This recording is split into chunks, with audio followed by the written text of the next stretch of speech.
Enjoy a seat at the table for great conversation and good company.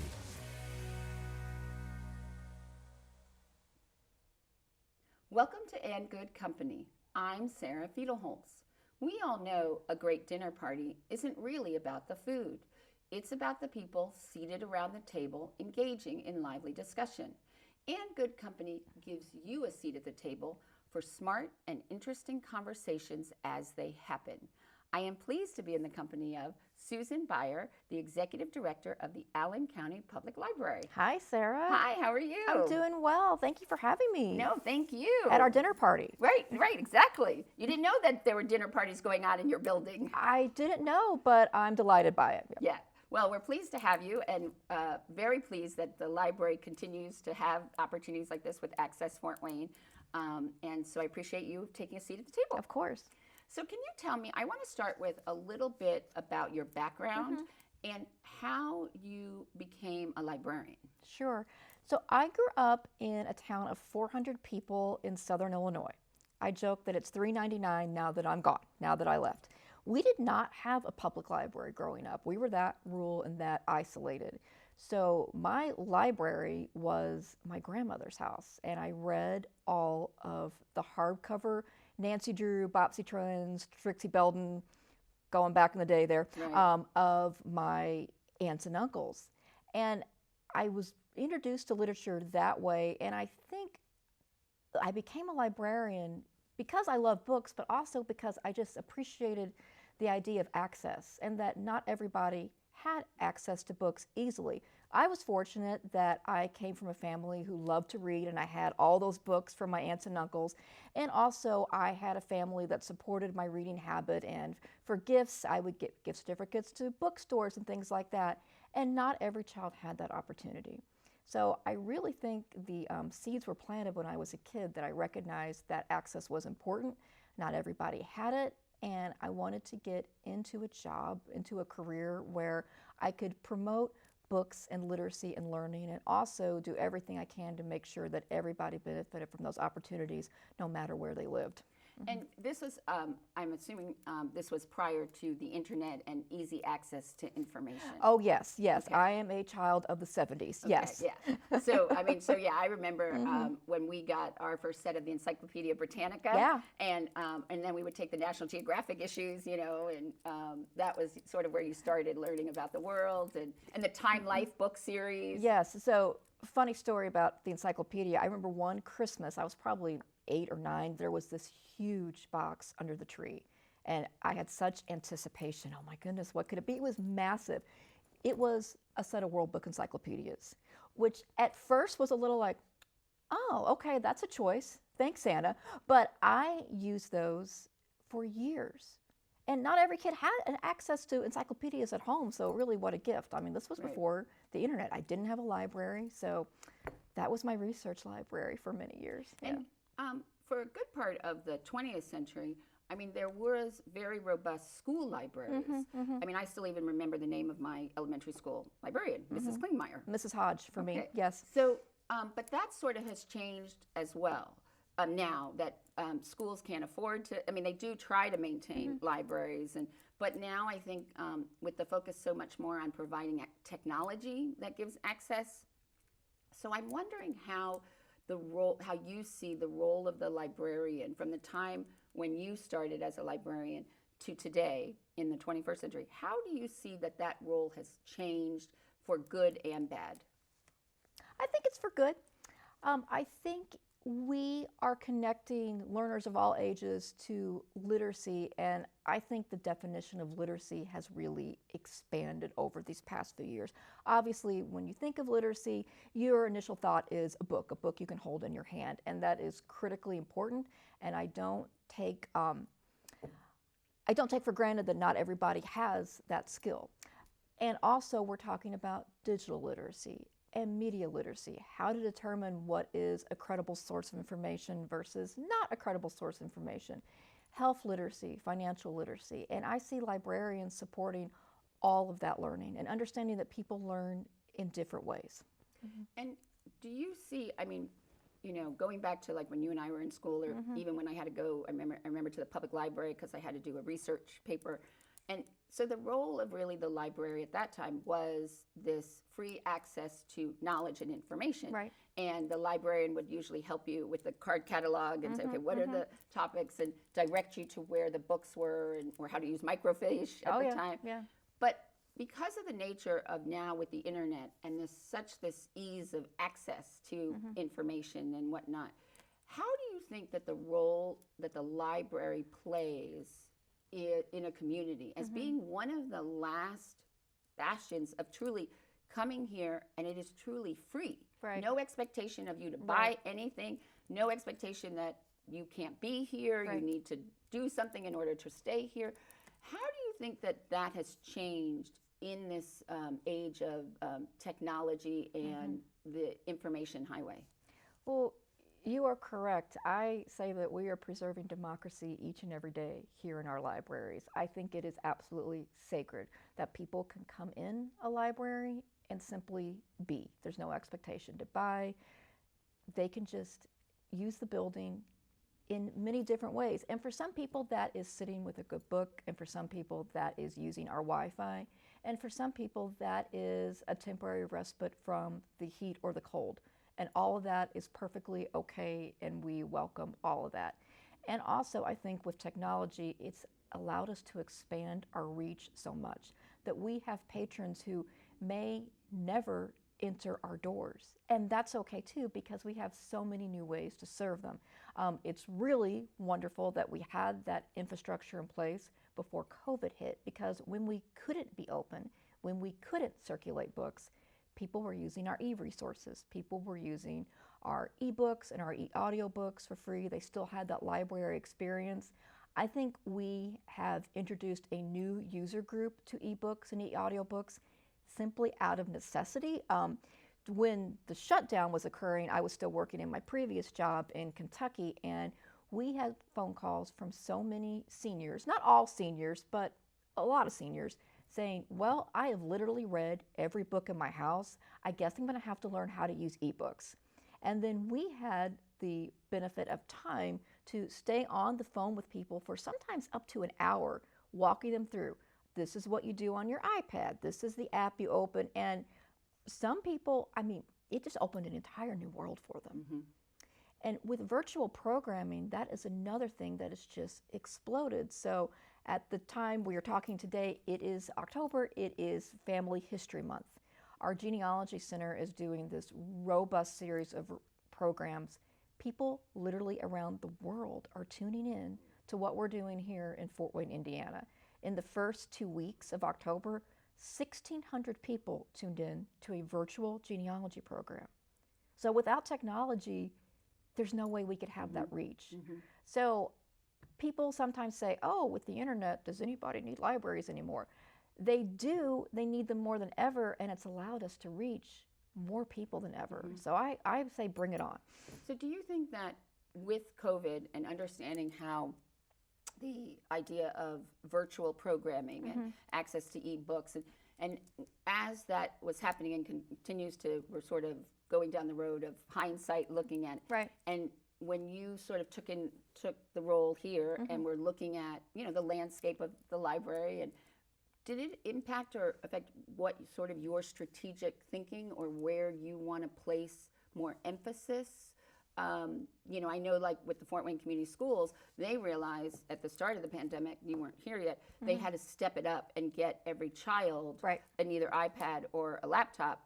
And they also had to really think about hotspots for Wi-Fi. So that really caused them. And then they also sort of realized, some of the school systems here, that they really were not prepared in any way for this type of learning, and really had to pivot and learn very quickly. So I guess what I would say is, what are the takeaways, and what does that mean sort of when you look at thinking just about that aspect of the Allen County Public Libraries in terms of your strategic vision? Yes, there were lessons learned that will shape our libraries for generations to come. One thing we noticed is that Wi-Fi access was absolutely critical, even with our libraries closed. We had people routinely setting up shop in our parking lot because we were a source of free Wi-Fi. People were doing their homework from our parking lots in their cars. People were applying for jobs. So that was something that really stuck with us. We also learned the importance, like the school district did, of circulating technology. So we currently circulate hotspots. We are looking into circulating laptops and Chromebooks and things like that. We also learned that virtual programming isn't going away, and we embrace that. We are looking forward to bringing people back together for programs, and that is so important as well. But we learned we really needed to invest in our virtual programs because they were attracting such a widespread nationwide audience. We also learned that our ebooks and e-resources more important than ever, and why print is not going away. I want to assure everybody out there, print is not. Can you say that again for me, please? Print is not going away. Right. Print is not dead. People want to hold a book in their hand, and I get it. And also, it can exist mutually, beautifully with ebooks and e-resources. Right. It's not either or. That being said, we did have to look at how we allocate resources. And yeah, with the increasing demand, we are going to need, and we have, reflected that in our budgets and buying more ebooks and buying more e-audio books. And thankfully, again, they peacefully coexist. I often get that question, either or. Do you like print or do you like electronic? Right. And I say both, bring it on. Right. Yeah. I always say that I like to read fiction on the ebooks, but nonfiction, I like to read a book because I like to highlight, I like to go back, and you can't have that versatility yet with your, right. I always said that we would always have paper until you could do the 3 Bs, which is take electronics to the bathroom, the beach, and the bedroom. And when the iPad came, I was like, okay, well, this there is you it. go. But I think that part of the issue of paper and print is it's in our DNA, because until we fundamentally change the way we teach children to read, we will always have print. And we have found that people actually learn better when they're, like when I'm editing something, I can't edit it or if I have to read something, I need to print it out. So I think we're learning about that, the technology. Oh, absolutely. I mean, print awareness and that tactile feeling of a book and how to hold a book and how to turn the pages, that is so critical in a child's reading development. That is not going away. And another change is also internally and how our staff interacts with each other and how we learn. So we have an annual staff training day. And we're really fortunate that our board really sees the value in investing in our staff and their development and their education. So once a year, we close to the public and we get together and learn. And I'm just grateful that our board supports that. Well, COVID made us reevaluate what that could look like. We didn't have it at all in 2020. This year, we at first scheduled something in person, and then with the Delta variant, we realized that's not going to work anymore. What could we do instead? So we had our very first virtual staff day, where in our theater here at the main library, we had a lot of content being created and shared, but we had all these satellite locations at all of our libraries and branches and departments where they were basically watching at home or watching at their work home. And we had people who have been here for 30 years say it was the best staff training day ever, that nothing was lost because of the virtual environment. So that is really a takeaway for us, to think much more creatively about how we can connect as a staff and how we can learn as a staff. So I want to talk about some of the things of how being a librarian and working in a library have changed, and some of the things that you have done to sort of reinvent sort of the role of the library. So in your work in Paducah, Kentucky, yes, can you talk and tell me some of the things that I felt were very interesting successes that you had in looking at the library and its role?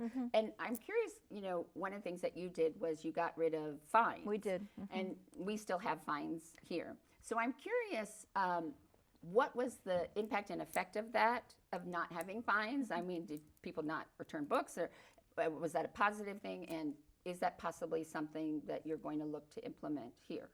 I really hope we get there here. I really do. I was very open and honest with that with our library board during my interview process. I mean, you read in my bio, I was asked to submit a bio as a candidate, and I said one of my greatest accomplishments was at my previous library that we moved to fine-free. Really, fines, that is something where the pendulum is really swinging the other way, and quickly. So many major library systems, major and smaller library systems across the country, have done away with fines. It doesn't mean that there's no responsibility. In most of those cases, if you lose a book or you damage a book or the dog ate it or it's dropped in the bathtub, we're going to need you to replace that. But studies have found that fines do produce a barrier for service, and they disproportionately impact people that need the library the most.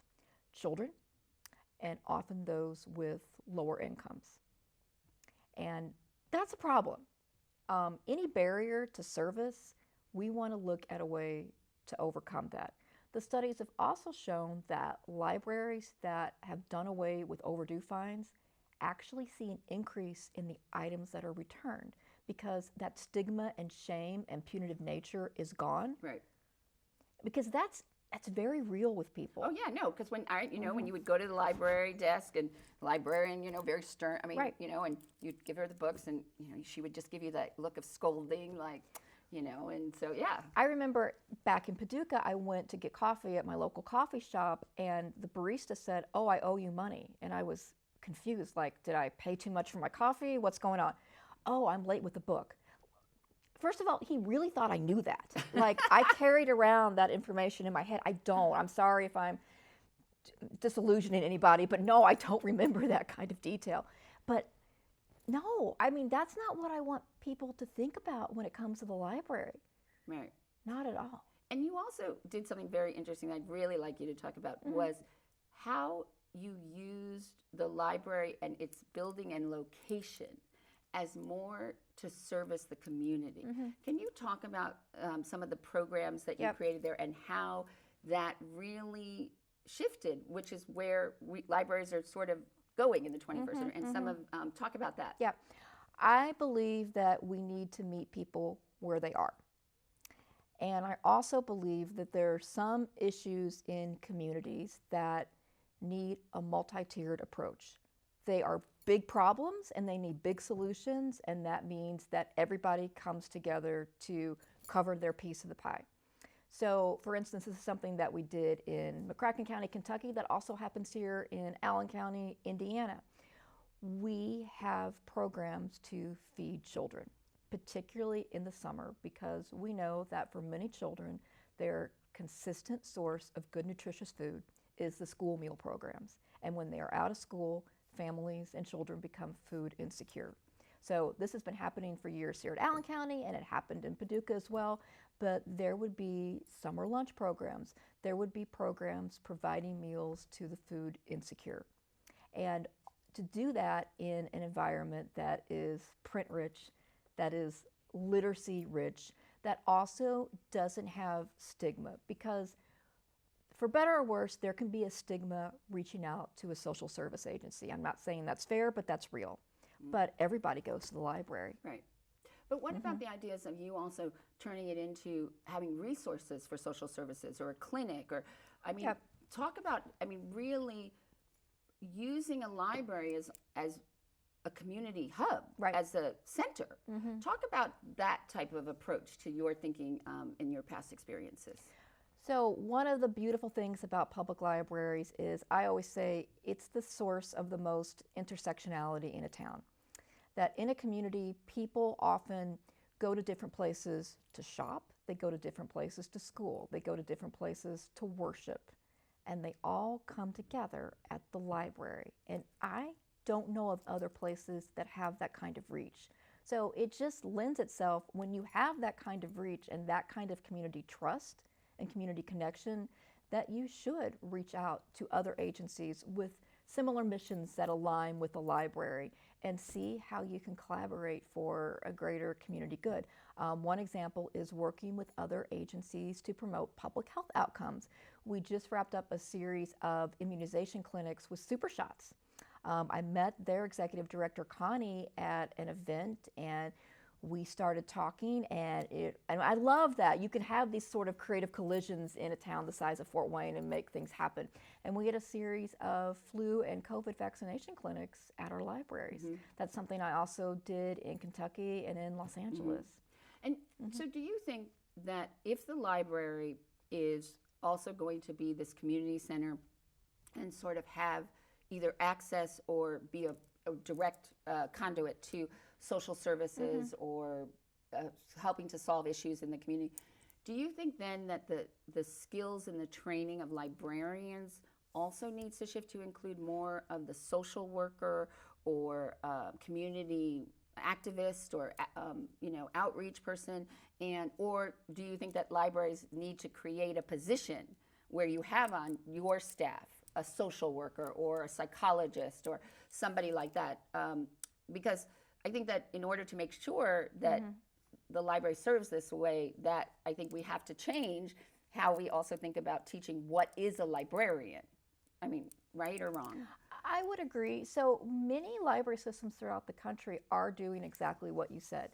It's often through partnerships. So they may partner with a school of social work or a healthcare agency to have a social worker, a therapist, a psychiatrist, on staff, or office hours in the library, that kind of thing. Yes, absolutely. So I think partnerships are the real key to getting that kind of work done. I will say that the role of the librarian has changed over the years, and they are a connector to information. And that can look many different ways. It can be, I would like the latest James Patterson novel. That's very important. And also it could be, can you connect me to organizations that can help me put food on my table, can help me because I'm running late this month with the utility bill. So it's a slightly different skill set. I'm not advocating that librarians become social workers because those are two distinct career paths. Right. But I do think it shows that the library needs to be connected with those other provider agencies in a community so they can make those referrals and warm handoffs, if you will, that we may not have the answer for you here at the library, but we know who does have the answer, and let's make that connection. But do you think that it's important to have someone, because it is a different skill set, because like you said, everybody comes to the library, and so, a lot of times, due to lots of other issues of our society, the library also becomes a place for the homeless and those who are mentally challenged that may not have anywhere to go. And so to have someone like Guns Up, it's sort of like with the police, having different people respond to different issues. So do you think that having someone who, part of their job is to outreach to the community and be that connector, but also to have someone here so when certain issues arise or, realizing, because a very interesting story, you weren't here yet. So the library was celebrating its 100th anniversary. This was 2 years ago, I think. And so they were giving out these really great, I don't know if you've had them, Cookie Cottage cookies. Yes. Okay. So there was a little boy who kept coming back for more cookies. And I was talking to the librarian who was standing there. And she, and he kept coming and, she kept saying, take them.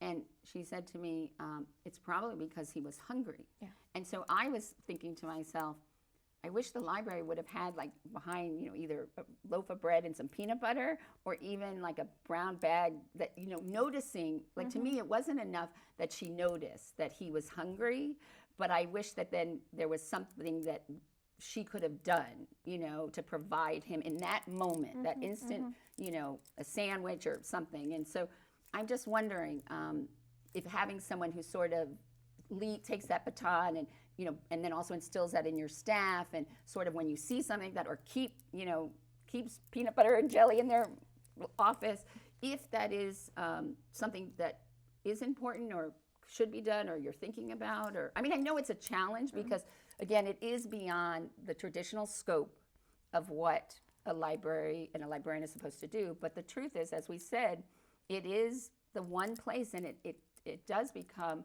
the community hub, just like you and I were talking, that really for the redevelopment of downtown Fort Wayne, it was when the Allen County Public Library put a stake in the ground and said, we are going to put the flagship branch in downtown Fort Wayne so that we could be the central hub and support and revitalize the community. Yeah, that's a lot, and lots of thoughts on that. Libraries across the country, the story you told that happened here in Fort Wayne, Indiana, that's a very poignant story, and that is happening in libraries, big and small, across the country. And there are multifaceted approaches to that. Some libraries are bringing in, as we talked about, social workers. I think a few key things, and a few key things we are doing here, is training our staff to bring in outside groups and outside organizations to offer training to staff so they do feel more comfortable with those kind of referrals. I think the key is all about partnerships because, like I said, these problems are so big that not just one agency can solve them. I know of libraries, and we did this in Kentucky, where, you know, the little free food pantries that you're seeing around town, we have one at my previous library. And that's something that I hope to possibly bring to some of our locations as well. I'm sure, yeah, that's a local group that does the, Ford, and I'm sure Indiana. they would love to set one yeah. up here. I think, you know, and that's what, you know, what I was saying before is that living in a big city, I always felt that I was a guppy in an ocean. But here, you could be a bass in a pond. I mean, you can have impact. So I think so I want to pivot a little bit in thinking about the nature of libraries based on the fact that it's become more acceptable to be in a shared or borrowed society. You know? Right. Like people, I mean, even with Uber, but even when you could just rent somebody's car, or you think about Airbnb, right? You rent someone's home. Right. Or rent the runway, where you can rent a dress, or, you know, rent a bag. Or so I'm curious, with that idea that people understand that they borrow something and then return it, does that also get you to think about other ways in which you can create the basis of the foundation of what is a library in other areas? So for instance, I read about a library that has a lending toy library, so that, you know, you get toys, and then as your children age, and or maybe even the issues, you know, I know that there's like Dress for Success or prom dresses, you know, and I'm not saying, you know, in our current definition of a library, maybe those aren't areas that a library would think about, but because of the nature of how everything is changing, and because we are in this shared society, are those things that libraries are thinking about, or different ways? Absolutely, and I always laugh a little because everything old is new again, I guess. Some things that are looked at as very disruptors or very, you know, Silicon Valley, new and sexy, libraries have been doing them for a long time. Libraries were one of the original shared economies. There's a lot of talk about co-working space, and that is very, very important, and we have a lot of those opportunities here in the community, and libraries have been offering co-working space since forever. So that being said, I don't know if you are aware, we have a library of things right here at the Allen County Public Library. It is based at our Little Turtle location, and you can check out a cornhole set. You can check out a karaoke machine. You can check out, there's a birding kit. I think there's lawn darts. There's also seeds. You don't have to check those out. Yes, you have a very large I'm glad seed you library. said that. Yes, there are seeds. So, yeah, I mean, there are other examples of that sharing economy already. Who needs to own anymore, right? I mean, I also just wondered, like, you know, if because the library knows how to create a shared economy on very large scale. Right. And also being able to move things through a system, so that if it's at one branch or another. We have the logistics down. Right. Yep. So I'm curious, because one of the things that I always think about is, you know, in under lower income communities. And so, you know, obviously everybody has to keep their grass and, you know, at a certain height, and manicure their lawns and for property values. But owning a lawnmower is very expensive. So I always wondered, like, well, couldn't there be like a lending library of, you know, equipment for lawnmower? And that could be more like, you know, like a satellite or a shed, or, you know, or even bringing it to a neighborhood, you know, for a weekend, and people check it out. And I mean, I just wonder if, you know, because really it's sort of what I always think that what the library knows how to do is its really good skill is dissemination. And so if you think about what other ways, how it can use that, you know, I just think that, you know, are those things that are not far from thinking about. Or Oh, they're happening throughout the country. I used to work at the Los Angeles County Library System, and I just saw a press release that they are launching a tool library. Oh, good. Yeah.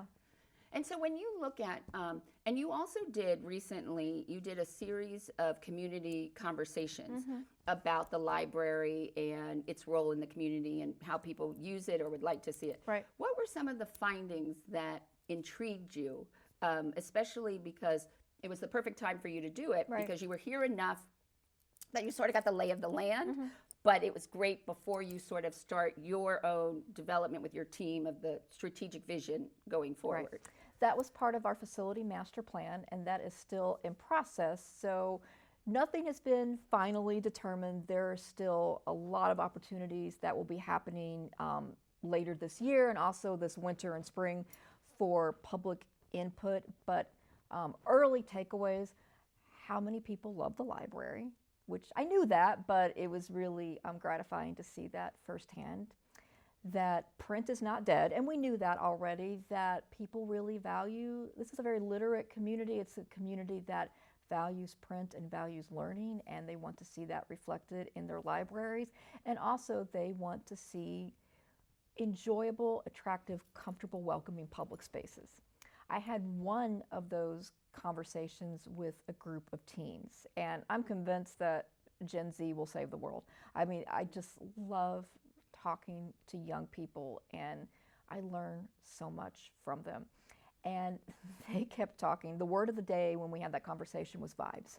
How important vibes were. They were very much in tune with aesthetics, and that it's really important to have comfortable, welcoming spaces, and talked about the importance of natural light and importance of zones in the library. There are some places in the library where you want to be quiet and with your own thoughts and able to concentrate and focus. And there also need to be spaces where you can collaborate and you can make a little noise, because often with learning comes a bit of noise, right?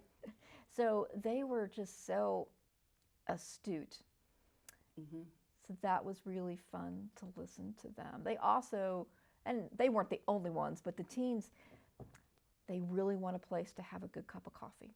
Right. Yeah. Well, we used to have, you know, we're all waiting because right now you're using it for the Lincoln Center. So we're hoping, we're hoping that that is going to become back to being a coffee shop. But let's talk about the Lincoln Center, and because you're not, there's so much interesting technology and really creating a space. You talk about creating a space that is adaptive and being very versatile. So talk about that and what that's going to do and the thinking in that, creating that space. For the Lincoln Collection? Yes. Right, so we are almost at the finish line of opening up our Roland Center for Lincoln Research. It has been a real labor of love for everybody involved. It did get a little bit of delay because of various supply chain issues with COVID. But what's going to be so wonderful about it is that we have had these priceless Lincoln artifacts that have been in some ways hidden, that have been in our basement. And with the opening of the Roland Center and also with some of the technology that we're going to have, we are bringing these to light, and we are opening this up for the community and the world to experience. And we're already a tourist destination because of our genealogy center. People literally come from all over the world to spend time here in our center, and this is just going to amplify it. Yeah, and it's really interesting because of the use of technology. Like if you have a school group coming in, and let's say they're really focused on the Gettysburg Address and the impact of that, because of the way that you're using technology and digital displays, and you actually can tailor a lot of the objects and things that you have specifically to looking at that period of time, versus if somebody just wanted to understand why, you know, I think it's funny that why is there such a connection with Lincoln and Indiana? Because you think of Illinois, because, you know, Illinois is the only state when they used to have, you know, toll booths where you threw money, you could use pennies. And I'm a native Illinoisan, and I did not know that yet. Yeah, but now nobody, you know. But so I think that that's really interesting, though, how you're going to be able to adapt it, and you know, it's sort of like instead of if you build it, they will come. It's like they come and we will build it.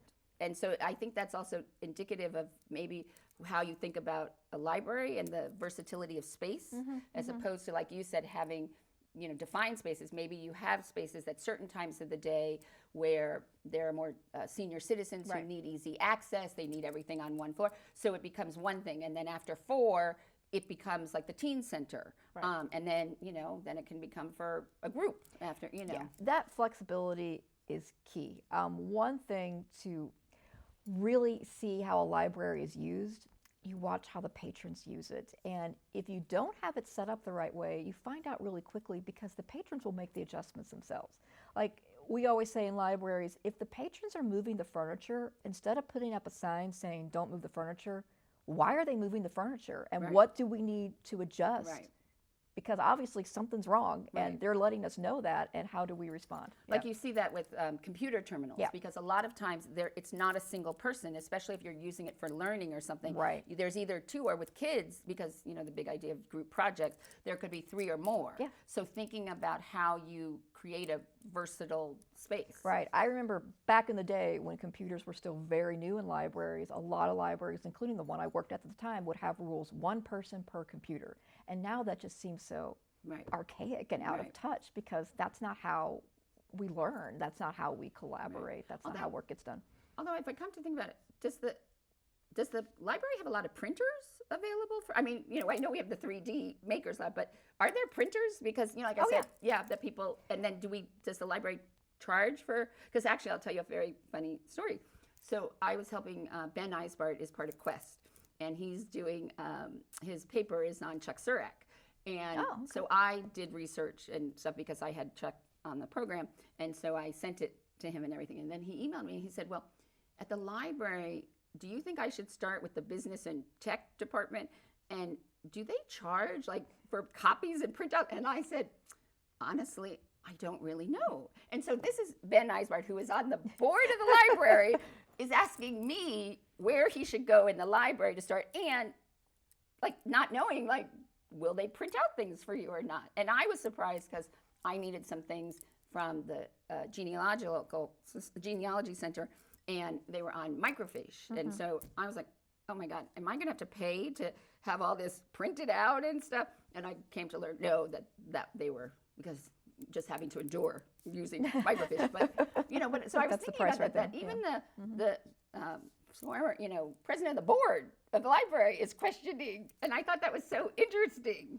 Well, there's a lot to know about the library. I get asked questions, and sometimes I'm just, I'm going to have to defer to the expert on that. But we have printers. Printers are, I think, increasingly important because a lot of people now are coming to the library with their own technology, which really changes how we have to approach our furnishings, our fixtures, and our buildings, because... And electrical outlets. Yeah, absolutely. Like airports, they had a rethink. Right. So people may have their laptop, they may have their phone, but they don't have a printer. So yes, we provide printers. We also can do Wi-Fi printing. So you're coming in on your phone, you need to print out your boarding pass, although you don't really need to. I'm dating myself there. You can, but if you wanted to. Some people still want to have a boarding pass. Yeah. So we can do that. And I think that's something that I find as someone who's in the information and communication business, that one of the hardest things, and I'm wondering if you find this, is that people just don't know. Like, how do you inform them? Because, the amount of programming, and like, if you think about in the given day, what's going on in the library, like, and I'm here a lot because I do a lot of programming and stuff, but you have the gallery, and then you have the meeting rooms. I didn't realize somebody was having a gender reveal party. I didn't realize that you could rent a room to have a party. You absolutely And can. then there was the consulate was here a couple of days. And then I actually met, when I was here for the happiness exhibit, a group of women who are quilters. Yes. And so I'm actually going to do a story for the publication about it. So what is and I'm finding this too, how do you, as someone who is in the expert of finding and disseminating information, do you find that frustrating that people just don't know, or how do you engage? Or I don't find it frustrating, but I find it challenging, and it is even more challenging because there are so many different conduits to information. There's no longer just three networks, right? There's no longer 3 networks and the morning newspaper. People get their information from so many different avenues, and how do we touch all of those? It's a challenge even with our staff. You know, we have a staff of 360, and just to keep everybody informed of what's going on, because the resources are so rich and there's so many moving parts. So I would say that communication just has to be often and ongoing and customizable for the audience. And sometimes it's just getting out to the public, because some things you don't, how do I put this? It's not going to be relevant to you until you need it, right? Like printing. Right, right, yeah, right. So that's why one thing that, well, it's been a little difficult with COVID, but things are starting to roll back. Our library staff tries to get out as much as possible, to get out in the community, to go to those resource fairs and to school visits and to visit to daycares and talking to community groups, talking to the Rotary Club about what the library offers. So as you look at that, you've been here almost 8 months. Almost 8 months. Okay, and so you're starting to formulate your strategy and vision for the Allen County Public Library. What are some of the things that you're looking to do or thinking about, or where do you see there were needs and opportunities? One thing that we're working on right now that I'm just thrilled about, we are starting our very first Allen County staff DEI team, Diversity, Equity, and Inclusion. It is staff driven. It is being made up of a number of staff members representing different backgrounds, different positions in the library, and to really look at all of our services and our resources and our programming and our hiring through that DEI lens, and to see what we're doing right and what we can do better. So that is ongoing for us. Also, I am such a passionate advocate of outreach and community engagement, and we do so much of that already, and I want to see that expand in strategic ways. I think partnerships are where it's at. So really developing that arm of the library. I would love to see an entire division just dedicated to outreach and programming partnerships. And again, we're doing a ton already, but I think there's an opportunity for even more, and to form some real strategic, intentional partnerships with other agencies. So those are two of my big top of mind things. We're also, and we touched on this earlier, we are in the early to middle stages of our facility master plan to look at what our buildings should and could look like in the future, and making sure that we develop a plan that is fiscally achievable, but also being aware of the growth in Allen County and responding to that, and also making sure that we're not leaving any people or any communities behind. Yeah, because when you think about how Allen County and Fort Wayne is developing, it's not concentrated because it's out and west. I'm still learning my directions, east and west. Both, yeah. So what I'm wondering about is maybe also thinking about what is a branch. Like for instance, with all of these new developments, and you know there was a huge one that's announced that's going to be low income and mixed. Maybe having a retail storefront that's sort of a branch, because a lot of times, like the branches don't have everything, but you can go into any branch. Like if I wanted a puzzle or something from the Little Turtle, but I can't get there, I could go in here and ask for it, and then, like I said, you've got the logistics system. Yeah, we got that down. So that you can have it delivered, you know, even better than Amazon probably sometimes. So I'm wondering if you're thinking about what is a branch. Oh, sure. Absolutely, absolutely. It can look in so many different ways. And it may even be a place where there's coffee and hot spots, you know, in one of these where you also would say are Wi-Fi deserts or information deserts, you know, because I think that that's important, that you don't necessarily need to do a huge bond offering and to build a new facility. You maybe could take over, you know, half a facility. Like I like this idea. There was a local newspaper, you know, because obviously local news is in trouble. So what they did was they needed a resource for funding, but also they wanted engagement with the community. So they actually created a coffee shop. So the front literally is the coffee shop, and then the back is the newsroom. So actually people can come in, they see people working, and so and because that's really what everybody is talking about now is audience engagement and getting out there in the community. And so I was like, you know, that would be great. And when I started my first media company, I actually rented a storefront because that's what I could afford. And we were between I'm dating myself, the video store, the pizza place, and the Chinese restaurant.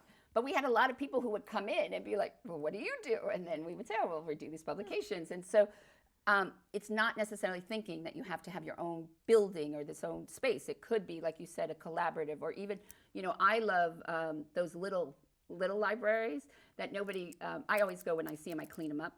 But, using those more as a sort of facility or access to communities and, all of these kinds of innovative things. Now, I'm also very interested in mobile delivery of services. So we already do that with a service called Library at Home, which was a lifeline to people during the pandemic.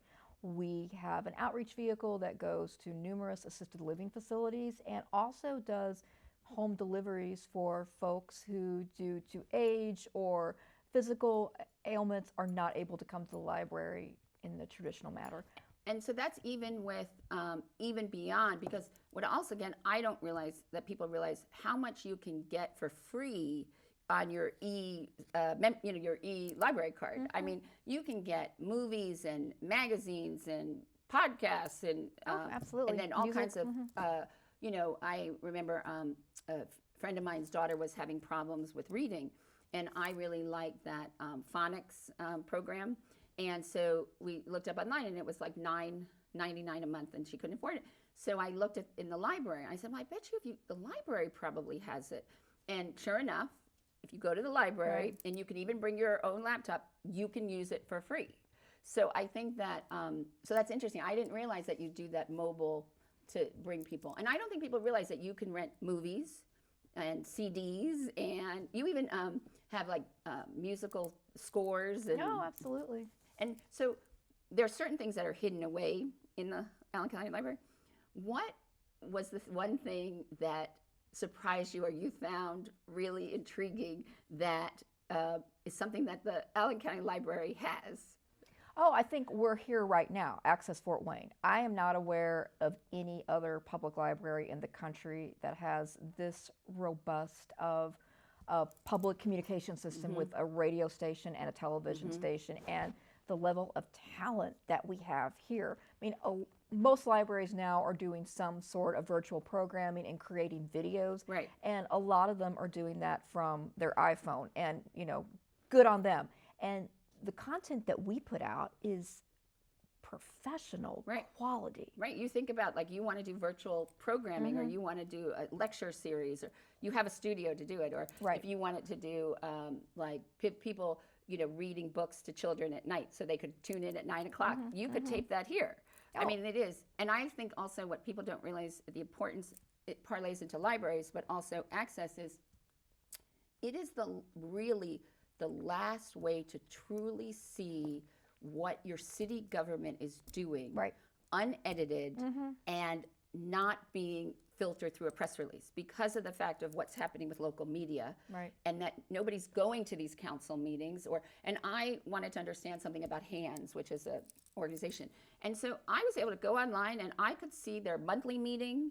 I mean, I could go back years, I could do their annual meeting, and then of course I could fast forward through the parts I didn't like. But I don't think people really realize that it is really, it used to be that you had a paper of record for things that were happening and we don't really. So you really have this, and it's unedited. I mean, they take the time to go and record these meetings. And so I think that people don't really understand that value that this service offers. Right, the transparency that offers. Right.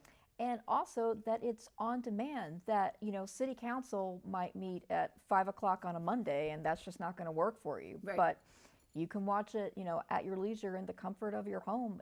To have that kind of access to the inner workings of government, I agree that people don't maybe fully appreciate how that is being provided here. Yeah. Or I think some of the perception of what is community television and things like that. And but I meant also, when I asked you about something in the library discussion, also, is there something like funny or unique or something that you were like, okay, that's really odd, is there anything like that you've come across that just tweaked your interest?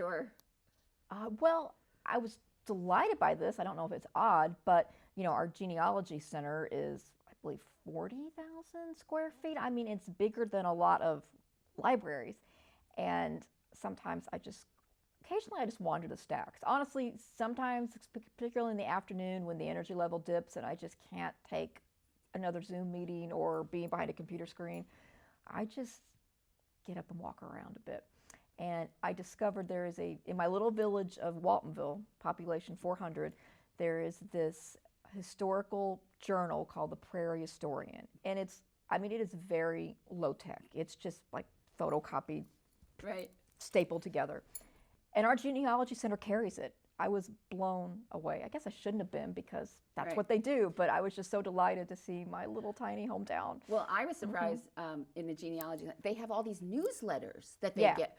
I was like, and you wouldn't believe what their newsletters on. Oh, I mean, yeah. it just amazed me. I believe, I hope I'm not misspeaking here, but I don't think I am. They have at least 3,000 vendors they work with. It's unbelievable. It's truly So unbelievable. have you started to do your own genealogy? Well, I was lucky in that the hard work was done for me because I am a member of the Daughters of the American Revolution. Oh, okay. And I am because my grandmother was a member. So she was the genealogist, so I kind of benefited from her And there work. is a couple cases right now in the library display that is about out in the main hall about the Daughters of the Yes, Revolution. we have a very strong relationship with our local chapter, and they do, I'll call it office hours here. If you're wanting help to establish your patriot lineage, you can come in and they'll work with you. Yeah. And so I would be remiss if I didn't ask questions about books and reading. So what is currently on your nightstand?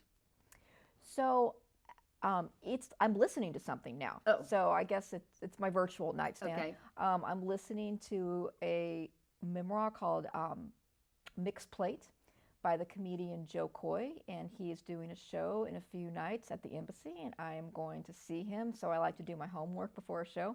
So I'm listening to his autobiography. I love a celebrity tell-all. Very, very into it.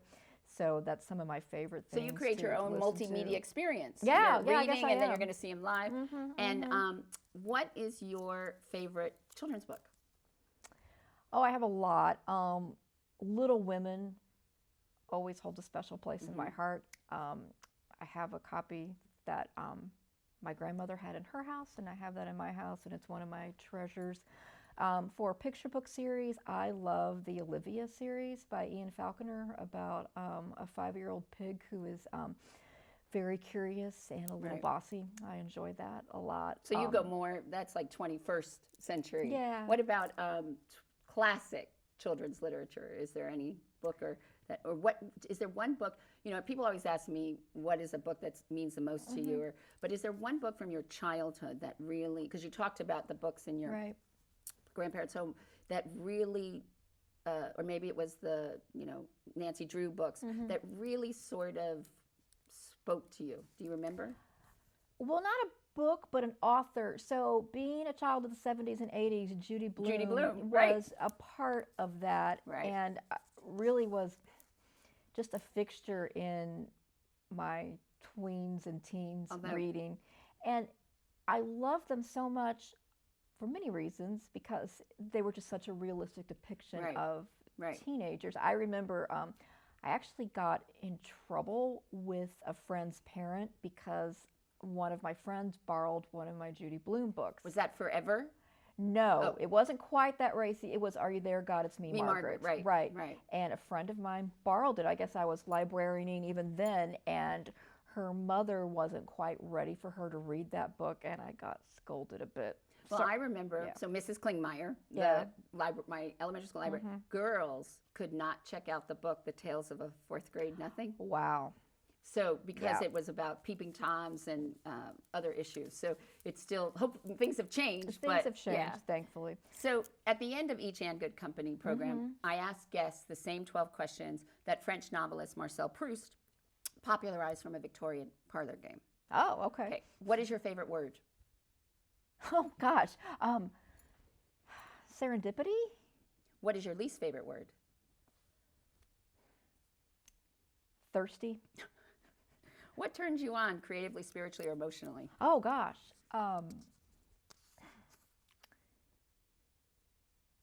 Good music and good conversation. What turns you off creatively, spiritually, or emotionally? Wow, I need to have a snappy answer for that. What turns me off? Rudeness turns me off. And oh, okay, no sense of humor. Well, a lot of the country has lost that. But Yeah. what sound or noise do you love? What sound? My cat purring. What sound or noise do you hate? Chalkboard. I thought it might have been the shh. I don't like that either. Yeah. Okay. What profession other than your own would you like to attempt? Oh, a talk show host. Well, you could do it here. I could. What profession would you not like to do? I would not be a good engineer. My mind just isn't wired that way. What do you consider your greatest achievement? My greatest achievement is,